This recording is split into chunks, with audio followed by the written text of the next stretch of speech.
Welcome back to another video, folks. We're just doing some TP repairs. We've got the 9-day Regenerative Agriculture training and internship program starting today with people from all over the world.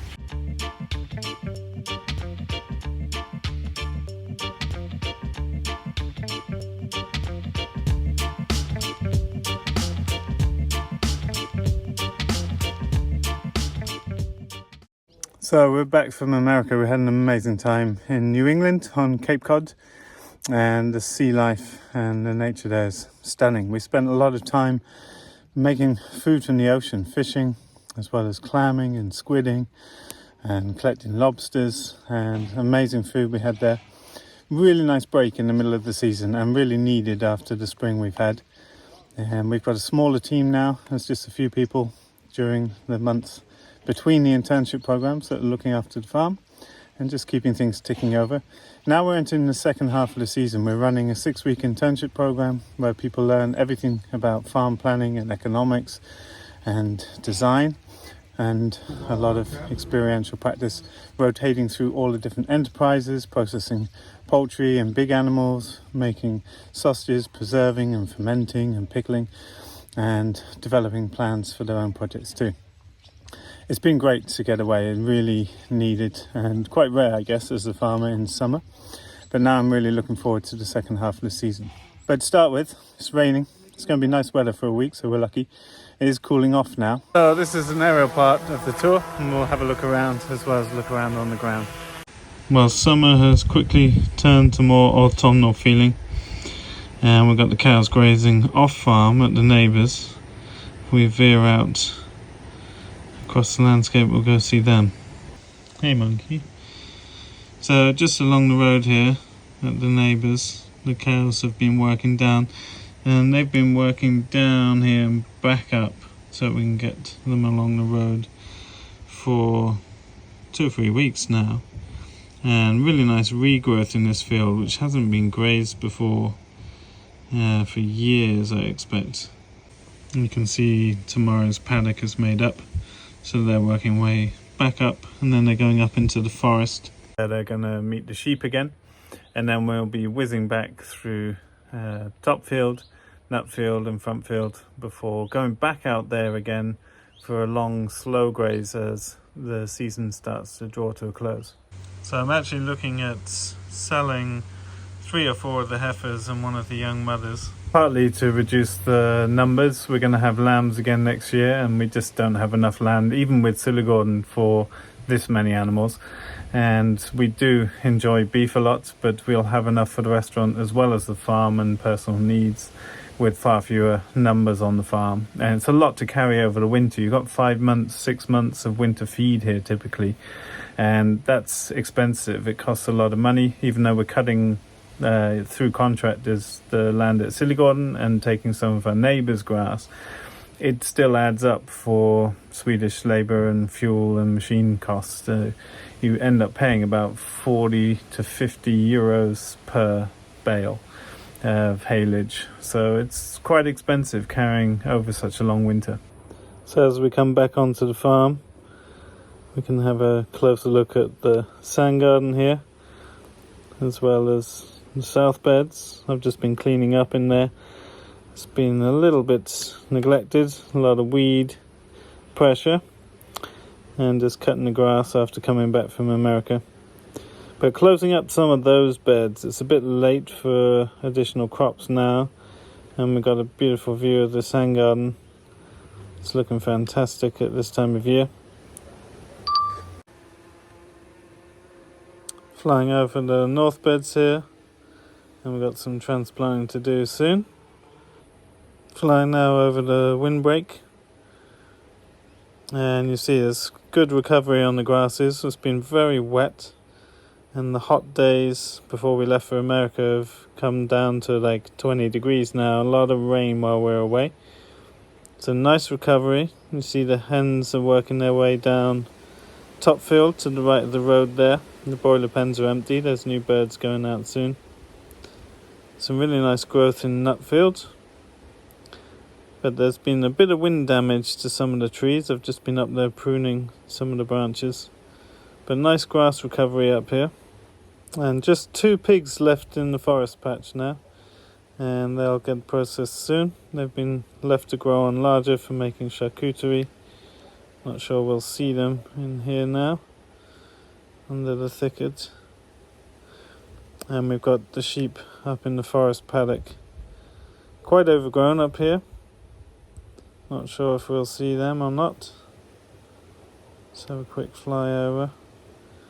So this is an area made up of several paddocks that can all join together, but it might be very hard to spot them. So there's 3 lines of paddocks that you can just make out. Maybe that's the sheep right up at the top here. Looks like it to me. And I can zoom in there. There they are. And they're happy up there for several days, just browsing and taking from the trees. Get a better shot there. So they're going to stay in there now for a little while, and then we'll bring the cows up for a couple of days. There's not super much forage for the cows. So that's the view from the back of the farm. So we have these 3 strips and a bit of the forestry here where you see the treehouse there, as we make our way back down to the farmyard. There's a better view where you see our farm, and you can zoom in. You see our cows on the neighbour's strip down here. Pretty impressive zoom on this camera.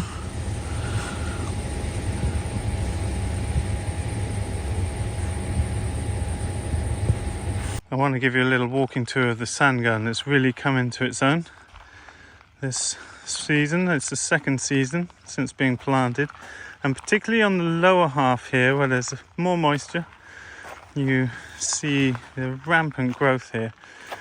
It's really beautiful, buzzing with insect life. And we've had very little work. There is horsetail coming through that we have to methodically go through and pull out and just try and weaken over time. But that's the only work we do other than cut it back at the end of the year. You see some of the grasses have really grown up this year, and it's looking fantastic. Up at the top where the sand was nearly 1 meter deep, it's a lot smaller plants. We had our spring flush of bulbs and the lilies and irises, and you see up here it looks very different. But the colours in here change all the way through the season. Different flowers, different textures, and it feels really good. So the small tunnel that we often use for lambing is this year put down to shishito and padron. And shishito is like a Japanese version that rarely ever gets hot, and slightly different profile. But we've got a lot of these, and the intention was to freeze these all down for putting as starters in the restaurant next year. But given how much we like eating them, I think these are going to get taken by us. Some lovely padrons coming now, and we'll freeze them down. And I actually freeze them whole and then just thaw them out in the refrigerator to keep their texture. And I love to fry them up either with manchego and like a chili mayonnaise, or just lemon and salt. I can eat these every single day. So market gardens have been a challenge this year. We've had very slow growth and very slow turnover of crops. There's been some problems with management, and it's also just been a challenging year for growing also. It's a process now reclaiming the gardens, and I've just been doing a lot of weeding since I got back and getting the edges sorted, pulling out crops that should have been pulled a while ago, and just tidying up beds. A lot of care to crops like the brassicas you see behind me. They need the lower leaves removed and all the ground kept clear to stop slug and snail infestations. It's a quite sluggy year here up in Sweden. It's been very wet, and so I'm just always working on bed hygiene to not allow those to proliferate. The medium we're growing in compost with compressed wood chip pathways, which the Ridgedale method, you know if you follow our channel, it doesn't create a good breeding ground for mollusks, so we're lucky in that regard. It's been a lot in the fields and on the roads this year, but we're doing okay in most of our beds. Something I plan to do for this winter is a lot of preservation. and a lot of fermentation. We've got lovely carrots that you can just pull out of this no-dig setting. I'm going to pop that one back for later. But we're going to do a lot of fermenting. Usually can and preserve things, but this year I want to do a lot more fermentation and just play around and experiment, and that's a nice thing to do with the interns, and just store a lot of our crops for ourselves this year. Monkey is excited for new visitors. She likes to get cuddles from people from all over the world. Hey, Ragnar. So a lot of patching up to do in here, and these are fantastic teepees from Tent Teepee. They have their head office in Sunne near us, but they get worn, and I've been silicone little patches on, especially in weak points, like where the tension on the cloth is quite extreme. I've had to put some patches on because we can't repair these with sewing without taking the whole thing down, but hopefully they'll be good till the end of the season now. Here's our view. We have an outdoor kitchen here for when the interns are cooking. I'm looking out on this beautiful view. So it's been an interesting year veg-wise. We've been reluctant to sell because of not knowing the needs of the restaurant. And so we've been supplying different things for the restaurant, but also selling at Rico. But when we set up the Ricos years ago, we made a rule that if everyone on the Rico wasn't selling all their products, then you wouldn't let new members in. And the couple of years I've been away having a break, other students that have trained here have gone on and fulfilled those spaces. So they were not going to let us back on the Rico at all, but they very kindly did. And so we've been selling eggs and chicken and smoked chicken there, but also not as much veg as we would need to. So that's partly driving the decision to just preserve a lot and put it away, and we can keep those things until next year, as well as make really interesting flavors for the restaurant. We're hoping to open the restaurant much more next year, and so we'll need a lot more produce. But it's a bit like starting again, because we don't know so much about running the restaurant, and we certainly haven't been running it at the capacity we wanted to this year for various reasons, but next year we probably will be. So we're playing the game of, redesigning the farm around the changing needs, you could say. So in the brooder now we have the last batch of birds that will be going out shortly, and they're due out now, but we wanted to wait until the new team are here. Given the importance of the brooder in the pastured broiler operation, we want the interns to have a lived sense of that and understand the care and requirements that go on in here. Even with a simple setup like this, the conditions and the well-being of the birds for the rest of their lives, this foundation is built here. And so we'll get them out this week with good weather coming up. And there's been very, very low mortality. Nice job. So we put 1,000 birds in the freezer, and this is the last batch of the year. So tomato tunnel is going a little slow, and one of the problems of working with people training, and not blaming anyone, but this is how it is. More than half the tomato plants, which are indeterminate, were growing mostly San Manzano, but they got topped in the pruning and trellising process, which is pretty unfortunate. And so we're probably going to have a much lower yield than we anticipated. But then, as fate has it, we have decided not to run pizza at the restaurant like we originally planned to, based on our friend's business on the West Coast that we really loved, the Neapolitan pizza and nature wines, and it's just easy, fun, and pretty easy for Swedish people to eat that kind of food. It's familiar. There's 15 pizzerias in the tiny town near us, and some of the things we're doing are a little bit, pushing the edges of people's culinary curiosity, so that's important too. But we were going to can down 1,000 plants of San Manzano for pizza next year, but we don't have that in our plans anymore, so it probably all works out fine, but we'll take what we can and store it for the winter for ourselves and for next spring. Some lush recovery of the grasses now. Cows and sheep will be coming back on to our farm soon, and it's the season now for berry harvesting. These are boysenberries, kind of cross between black currants and gooseberry, but just prolific, and we have thousands of bushes and a lot of fruit to collect and preserve now. It's fun to look back and see how things have grown. This hedgerow we put in from little saplings, and some of the chestnut and birch for the avenue plantings here. There's over 600 free videos on YouTube detailing all aspects of how we run the farm and going into detail of different enterprises. A lot of information there if you want to go back and look through that. And if you want it in an organized, clear format, then our books, Regenerative Agriculture and the Builds book of how to build all the low-cost infrastructure that we have, as well as our farm cookbook, how to preserve and cook all this wonderful produce. They're all available in the links below. We ship all over the world direct from the farm. You can only buy from us directly from the farm, and so you can find detailed information there. Good year for nuts this year, and these are black walnut that I planted from seed 7 or 8 years ago, and they've approached 6 meters tall or so, and a lot of nuts forming this year, and they form these lovely Keyline silver pasture rows in what we call top field.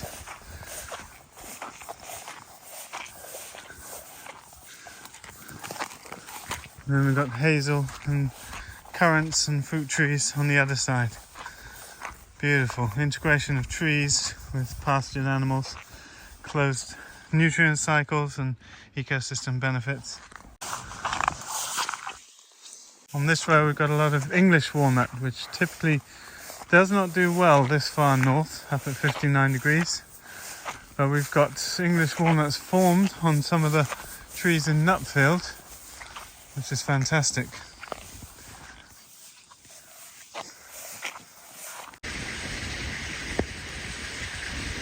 It's been fantastic having the neighbours' field this year. We won't have access to that next year because they promised that to the dairy farm, their old childhood friends. But that's been great because we've had quite a lot of animal numbers, way too much for this farm. We get some respite putting the cows and sheep up into the forest paddocks, but their land's been critical this year. We've taken our winter feed from Silligorden, where we have about 7 or 8 hectares of grass there. But we're just got to work out how we do in the future. We're thinking to have the sheep up at Silligorden when they've lambed, and maybe reduce the cow numbers and have those based here. But a lot of reflection and thoughts before we make plans for next year. It's been, unprecedented changes this year. Now I'm just getting up to the hens. You see the hazel now is producing a lot this year also, which is fantastic to see. A lot of nut clusters. Birds are doing great, and you know the drill. And here's an escapee. Hello. Finding chestnuts on the floor there. Off you go. Last 2 pigs at the farm for this year, and we will be taking those for farm consumption, making sausage and charcuterie. And that's a really valuable experience that people gain in their programs here. Learning how to butcher and make use of animals like sheep, pigs, cows, and also working in the slactery that we built for pastured chicken, and we use that for turkeys and other poultry as well. Really looking forward to the program. There's people coming from North America and Australia, South Africa, all over Europe. And we live in a tight-knit community, eating together, playing together, studying together, working together. And it's such a powerful program. It changes people's lives. It forms connections that people go on and start businesses together. And we really enjoy to do that work.